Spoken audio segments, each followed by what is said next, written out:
everybody. Welcome to this week's episode of Let's Talk Life with Leticia Latrice. I am here with my wonderful guest, Fleetwood, and we are getting ready to get into a trailer about his new movie called Zephania. And so we'll be back with the Let's Talk Life show after this trailer.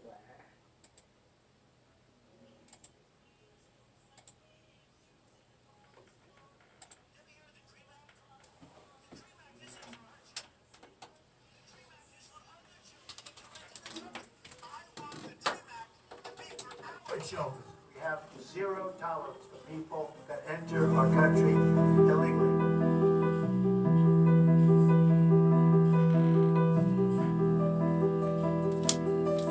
Good evening, I'm Kim Chapman. And I'm Latricia Thomas. Tonight we're digging a little bit deeper into how the home life of a child plays into the road they choose. And today we also learned that most gang members come from single-parent households. And we found out what the correlation was between absent dads and children. Where's your father? In jail. My father just realized that I need him and come back to my life. How come? Because sometimes my mother need help and she just can't do it by herself.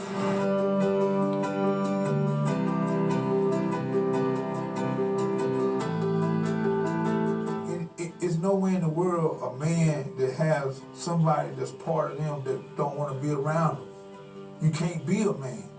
You haven't discovered really what the definition of a man is if you don't want to be involved in your child's life, because that's not a man to me.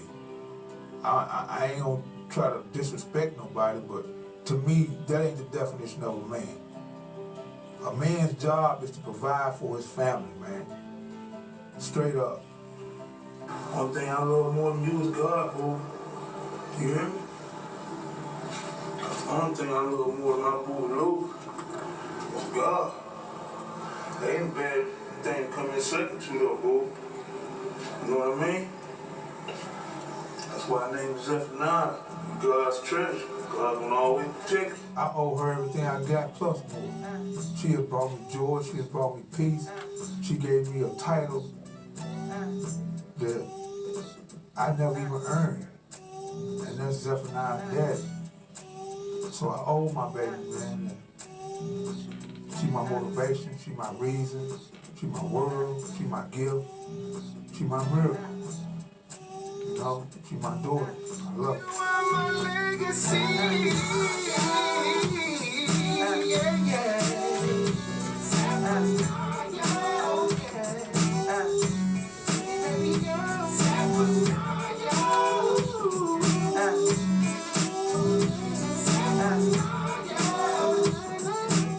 But you know, I can't honestly sit here and say I accomplished quite a few things. You know, God allowed me to accomplish quite a few things in the underground.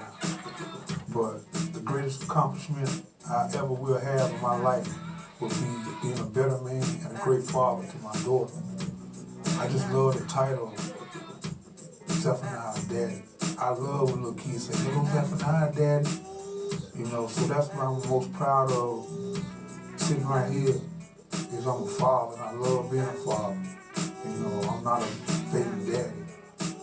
You know, I'm my daughter's father. I'm Zephania's daddy. You ever hear of the Dream Act? Okay, everybody. That was a great trailer by my guest, Fleetwood. Fleetwood in the house. Hey, Fleetwood. Hey, Zephania's daddy. Yeah, I'm Zephania's daddy. You know what I'm talking about? That's my title right there. I love that. I love that. So, once again, everybody, welcome back to this week's episode of Let's Talk Life. We have Mr. Fleetwood here. He is a movie director, and he is coming to talk about his new film that he created called Zephania, which is dedicated to his daughter. Definitely. Thanks for coming, Fleetwood. I appreciate you having me. It's an honor to always be sitting across from you on your show. I appreciate you, sister. Anytime, anytime. Anything I can do to support the movement. There you go. And you know, today we're going to get into the relationship segment of Let's Talk Life. And, you know, it's a very interesting topic that we have today because Fleetwood is here because he created a story about his journey with his daughter and his family, but it's something that can be shared with the whole world. Right. Okay? Just kind of explain to us, Fleetwood, what your project is about and what caused you to create it. Well, you know, I definitely been in the music business, entertainment game my whole life, and my plans were to do something with my daughter. I didn't want to force her into it, but I definitely had plans to do something. I didn't know when I was going to do it. So what happened, me and my daughter's mom, my child, you know, the mother of my daughter, shout out to Styles by V, we decided to go our separate ways. I was scared. This is my first child. I was scared she was going to take my baby back to Atlanta. You know, I didn't have no instructions on the breakup. I didn't know how to do it. You know, I got advice to humble myself. And honestly, it was the second time that I felt myself growing within. The first time was when I stopped going to jail. Because when the police would pull me over as a youth, and as I grew, I was rebellious. I never liked rules, and I always saw the corruption that they was a part of, so I never respected them, in no point of fashion. So our interaction was always, you know, evasive and always bad with the police. And I always ended up on the short end of the stick. You ain't gonna win like that. So the day that I learned how to stroke their ego, how you doing today, officer? Just to get along in peace. Just to get how you doing? Peace. What kind of jail is that you using, officer? Oh, no. And to be correct with my registration, my insurance. That's right. Got my ID on me. Don't be moving funny. Don't come at them in a threatening manner. Exactly. The sooner you gonna walk away and go on about your day. You know, even if you don't do nothing, they can destroy your day by taking you downtown for a 72-hour hold. This is inconvenience. Exactly. So the day that I learned to do that, I grew, you know, and I stopped going to jail. So I compared getting along with my daughter's mom as the same level as that. I knew I had to say I'm sorry when I wasn't wrong. I knew I had to honor this woman because she actually had a miscarriage before she even had Zephania, 4 or 5 months before that.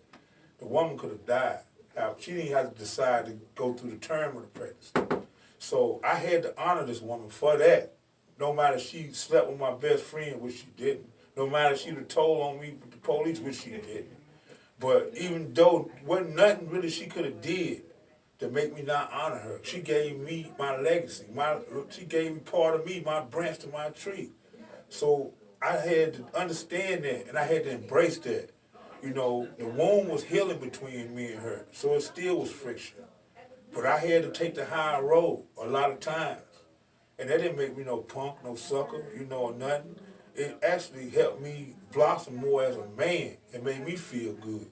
You know, when we were separating, I would think about the interaction, knowing that I brought as much good energy to it as I could. And as all this was happening, I said, hey, man, this is my new project right here.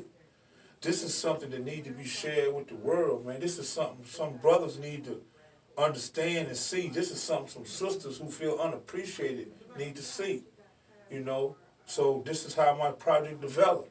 I started thinking about it, and as me and Styles by V, as we started, you know, engaging more and finding a way to communicate, we text more than we talk.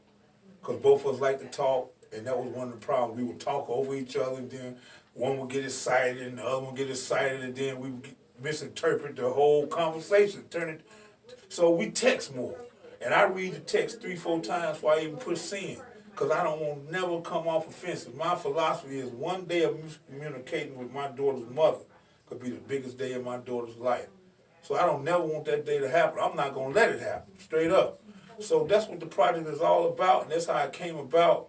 That's the main element of it. The other element is we want to take special time out and honor the sisters, salute the sisters, and commend them and let them know that you are appreciated. The single mamas, I see them every day still, pushing them babies, carrying them babies, you know, loading the groceries in the grocery store, getting off of work tired. I see them. I grew up in a household with a single mother.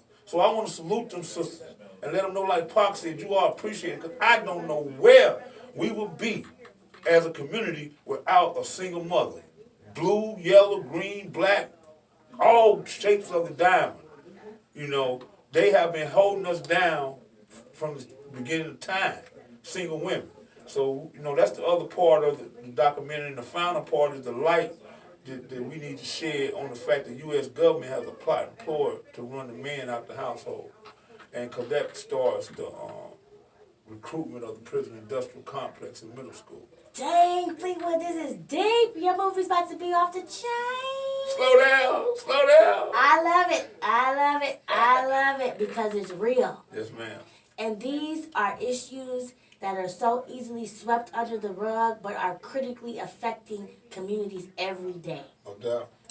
A single parent family household, you know, relationship issues that, you know, are led by miscommunication, not seeing eye to eye, a lack of respect for one another, Right. so that we can focus on what's the most important, which is raising the children. Right. Because the children are the future, and the type of households that they grow up in is what's going to shape who they become as people and citizens in the country, in the future, in the community. True. So I salute you, Fleetwood. This is just amazing. Thank you. I mean, it's a blessing. You know, it ain't nothing that I plan. Everything that I do that got something good come from God. That's right. The bad stuff, I take credit for that. You know what I'm saying? But you know what? I think it's great because you highlight the fact that it was a process that you had to go through, and that you had to self-develop as a man and as a person so that you could become, you know, a better communicator, a better father, a better spouse, just a better person in general. And I think that, first of all, that's what the Let's Talk Life show is about. How can we try to become our best? Right. We didn't say you had to start off perfect and peachy and nobody, that's not life. Right. That's not the way it works. But you have to figure out, hey, what areas am I lacking in? What are some of my faults? How can I try to work on them because they're hindering my development as a person? Right. And it's affecting the people around me. Right. So I first commend you for that, because that's really what life is all about. Well, I appreciate it, but you know, thank you so much. But every day, you know, I'm still learning, sister. I get you. I'm still growing in this process. You know, like I said, it don't come with no instructions. That's right. It doesn't. You know, and every challenge my daughter has, you know, it comes with decisions that me and her mother have to agree upon. That's right. Together. And As a some unit. as a unit, and some things she's more strong about, and something I'm more strong about. So, you know, that's where the challenge comes in. At, you Come know, to a compromise. come to a compromise and learning how to disagree, agree to disagree. Agree to And I think the main thing that helps is the texting. Because, you know, a lot of times, you know, when you're speaking to people and you're passionate about something, it comes out the wrong way. It does. So we're going to get back into more about your project and the Okay. movie. We're going to go into the music video. Definitely. So we'll be back on the next segment of Let's Talk Life. Okay, everybody. Welcome back to the next segment of Let's Talk Life. I'm here with Fleetwood, and we have his new music video that he's come out with about his daughter, Zephania, and we're going to play that right now.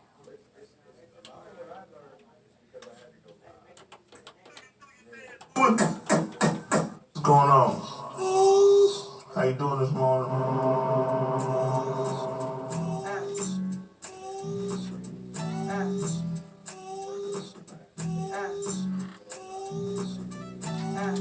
I'm in love with Zephania. She's my baby girl, favorite girl in this world. I love you with all my heart. You are my gift from God. You're the best part of me. You're the branch of my tree. You are my legacy. Yeah, yeah.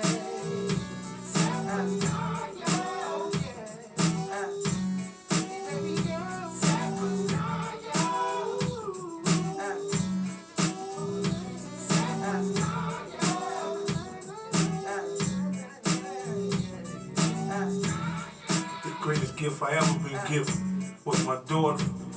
I can't think of a better way to spend the rest of my life than to raise her and watch her grow. I thank God for every day I get to spend with her. I'ma cherish every one of the moments.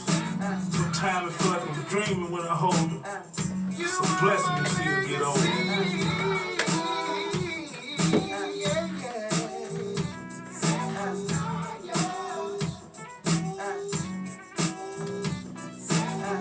I'm in love with Zephania. She's my baby girl, favorite girl in this world. I love you with all my heart. Yeah, when it comes to the streets, I'ma teach you about the streets definitely. Every block I ever bled. I'ma also teach you what I learned in every book I ever read. Mistakes, yeah, I know she gon' make some. My job is to help her not repeat them. But no matter what, homie, through the good and the bad, through the happy and the sad, whether she right or wrong, I'm riding with her. You are my legacy. Yeah, yeah.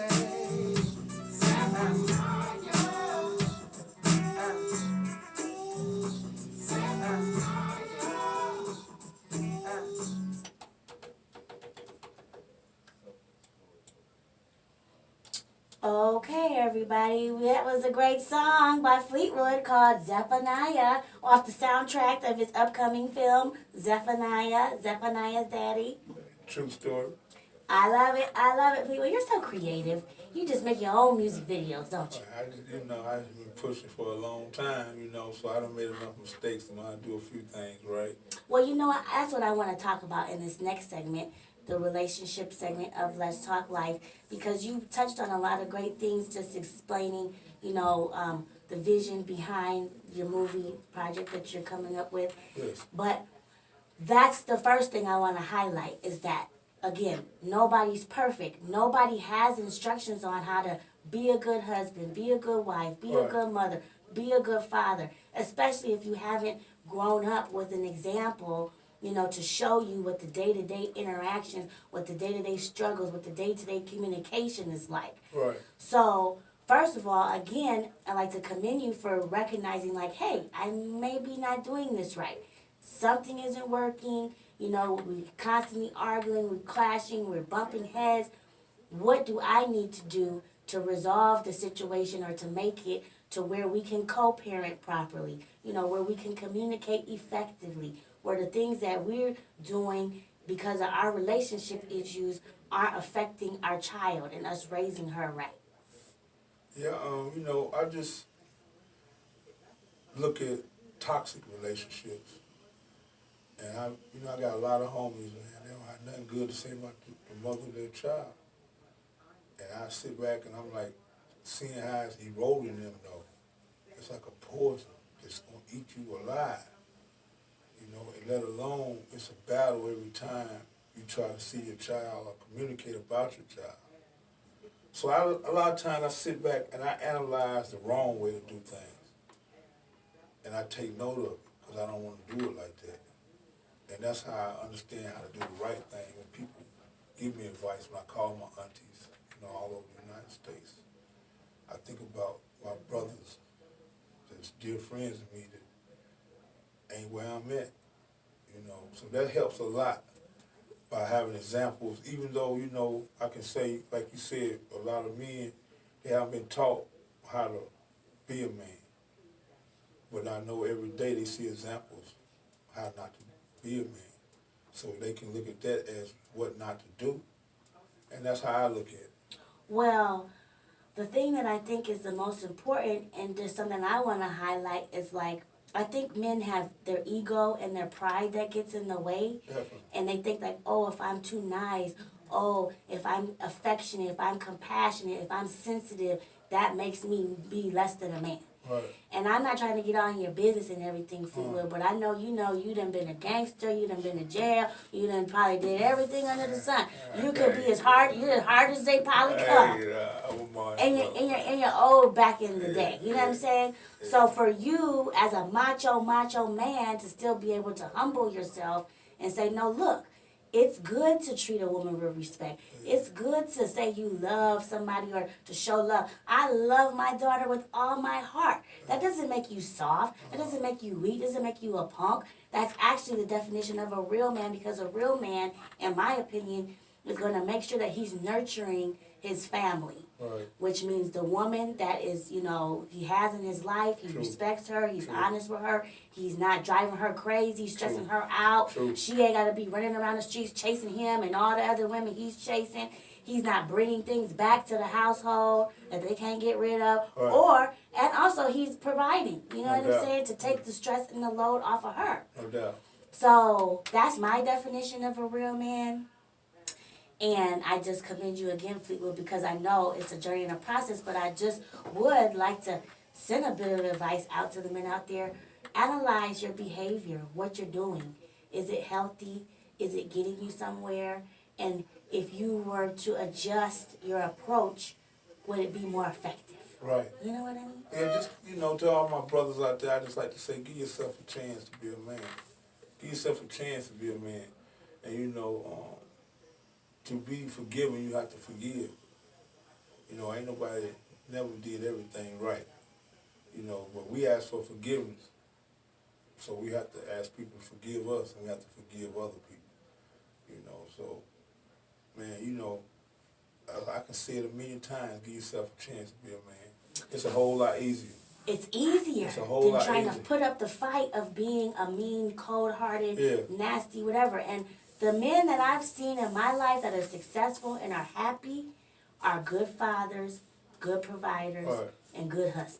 Yeah, and just another quick thing, anytime you separate from someone you was in a relationship with, if y'all was together more than a week or two, they know how to push your buttons. So to not allow, even though they know how to push your buttons, to not allow somebody to push your buttons, you gaining self-control. So you have to look at it like that too. It's all growth. That's all you doing. You growing from the situation. You're not belittling yourself. You're growing. If the person get on your nerves, then learn how to not let them get on your nerves, and that's going to be more powerful than you are. You know what I'm saying? So that's how I look at it, man. I like it, Fleetwood. This is good advice. So now I just want to kind of let us dive into the documentary, because there was a lot of good points that you had. I know we kind of touched on the separation of, you not with your spouse anymore, or the other parent of the child. Right. The second one was, what was the second one? Single moms. Give a shout out to the single and we moms. salute all the single mothers. The third one, let's get into the third one, because that one's really deep. See, what we're saying, and also you guys can check out my book. It's called Spiritual Secrets of Successful Single Parenting, because we made this not just for single mothers, but single fathers. Also, you're a single father right now. Definitely. But what we're saying is that the environment that a child grows up in is what's going to shape who they become. True. So even if you're not with the other spouse or the other parent for whatever reason, you still have to find a way to get along in a conducive way to help raise the child. True. Because statistics have shown it. You're going to kind of get into it about your documentary. Growing up in an unhealthy household causes, behavioral issues, relationship issues down the road, and then things that lead into criminal activity. Right. So get into how you're talking about this, and a broken household is also, one of the big issues. Well, the U.S. government, what they do on purpose is they run a man out of his household, especially in the urban community, by offering a woman subsidized housing. They're not going to offer one woman subsidized housing, and she will not qualify if a man lives in the household. Her household is under probation. They come in the house, they look for men clothes, any type of men hygiene products and all this. And as soon as they find them, the woman is evicted. So this makes a woman not want to even have a man in the household. She can't, So 9 times out of 10, she's doing what she can to keep the lights on, keep food in the refrigerator, get a few extra things for the children. She has to work. So now the children are left to fend for themselves after school, you know, before mom come home, if she, you know, as she commutes usually back and forth to work. And this is a lot of time when peer pressure kicks in. A lot of times when decisions are made as an adolescent, you know, when you're curious about certain things, when you want to test the line, you know what I'm saying? So this is a lot of times when you find yourself dealing with truancy. You know, your mom might leave at 6 o'clock in the morning to go to work, but you ain't got to get on the bus at 7:15, so you won't even go. Or you and the homies have a skip party like we used to have. Close the curtains, everybody come over, we gonna have a skip party. You know, so this where truancy comes in. This where, you know, you start hanging out at the mall and shoplifting and smoking weed and all this kind of stuff kicks in. And this is the beginning of going to the local juvenile hall, you know. And after you go to juvenile hall and they get familiar with who you are, the authorities, your name is in the system now. Now you're a product. Now they can get paid off of you. You're the reason somebody has a job now. So now from juvenile hall, you graduate to county jail. Now you're starting to become institutionalized because you feel like you don't mind going to jail. You go to jail where structure is and where you have to go by the rules and you operate better. So now you become institutionalized because you really can function better inside of a jail cell than you can in society.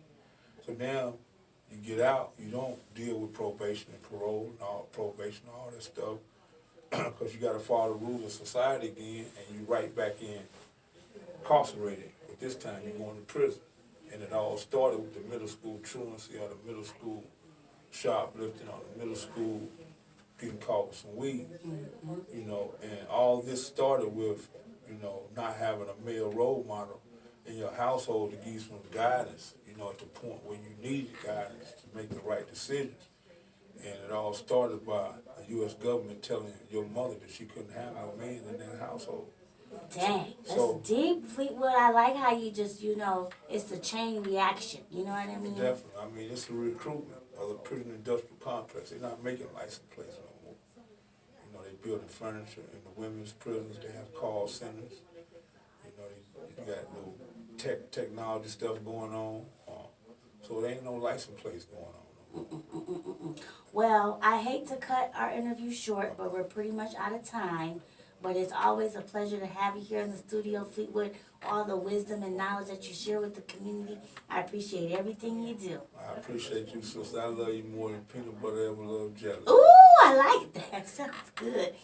And tell everybody where they can find your information and the documentary is going to be released in Father's Day, you said? It'll be released God's Will Father's Day 2019. We'll be doing screenings all over the United States. Definitely keep up with us. Go to Facebook, Zephania Documentary Film. Like the page. Become part of the Zephania family. If you want to get directly in contact with me, go on Instagram. Type in Fleetwood SF, like Fleetwood, San Francisco. If you want to email me, hit me up at Fleetwood_189@hotmail.com. Before I leave, I must say this. Ain't nothing in life gonna work unless you do. I love it. And I love your hustles, Fleetwood. We support your movement. And thanks for coming to the Let's Talk Life show. We'll see you next time. Salute.